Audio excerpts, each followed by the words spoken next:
ചോദ്യം: ഒരാൾ ഗൾഫിൽ നിന്ന് റമദാൻ 30-ന് 30-ാം നോമ്പും പിടിച്ചു കേരളത്തിലെത്തി നാട്ടിൽ മാസം കാണാതെ പിറ്റേ ദിവസവും നോൽമ്പാണ്. ഇവരെ സംബന്ധിച്ചിടത്തോളം അത് 31-ാം നോൽമ്പാണ്. എങ്കിൽ ഇവൻ ആ 31-ാം നോൻപ് നോൽക്കേണ്ടതുണ്ടോ? അവന് 30 പൂർത്തിയായല്ലോ എന്ന നിലക്ക് അവന് സ്വന്തമായി പെരുന്നാൾ കഴിക്കാൻ പറ്റുമോ? മറുപടി: ഗൾഫിൽ നിന്ന് റമദാൻ 30-ന് 30-ാം നോമ്പും പിടിച്ച് നാട്ടിലെത്തിയ വ്യക്തിക്ക് നാട്ടിൽ മാസം കാണാത്ത കാരണം പിറ്റേന്നും നോൽമ്പാണെങ്കിൽ ഇവൻ ഇവിടെ എത്തലോടുകൂടെ ഈ നാട്ടുകാരനായി പരിഗണിക്കപ്പെടും എന്നതിനാൽ നാട്ടുകാരോടൊപ്പം പിറ്റേ ദിവസവും നോൽമ്പ് നോൽക്കൽ അവന് നിർബന്ധമാകുന്നു.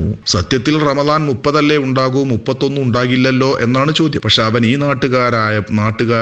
നാട്ടിലെത്തിയപ്പോൾ ഈ നാട്ടുകാരോടുകൂടെ അവനെ പരിഗണിക്കപ്പെടും. അതുകൊണ്ട് ഈ നാട്ടുകാരോടൊപ്പം ഇവിടെ പെരുന്നാളായിട്ടില്ലല്ലോ, അവൻ നോൽമ്പ് നോൽക്കൽ നിർബന്ധമാണ്. ഇവന് 31-ാമത്തെ നോൽമ്പാകും, പക്ഷേ നോൽമ്പ് നോൽക്കൽ അവന് നിർബന്ധമാണ്. പെരുന്നാൾ കഴിക്കൽ ഹറാമാണ്. അഥവാ അവൻ നോൽബെങ്ങാനും ഉപേക്ഷിച്ചാൽ അത് പിന്നീട് ഖളാ വീട്ടൽ നിർബന്ധവും ആ നോൽമ്പ് ഉപേക്ഷിക്കൽ കുറ്റകരവുമാണ്. ചുരുക്കത്തിൽ നാട്ടുകാരോടൊപ്പം അവൻ നോമ്പുകാരനാവണം. അവന് 31-ാമത്തെ നോൽമ്പാണെങ്കിലും നാട്ടുകാരോടൊപ്പം അതിന്റെയും പിറ്റേ ദിവസം മാത്രമേ പെരുന്നാൾ കഴിക്കാവൂ എന്നർത്ഥം. ഇത് തുഹഫത്തുൽ മുഹ്താജ് വാള്യം 3 388-ാമത്തെ പേജിൽ പറഞ്ഞിട്ടുണ്ട്.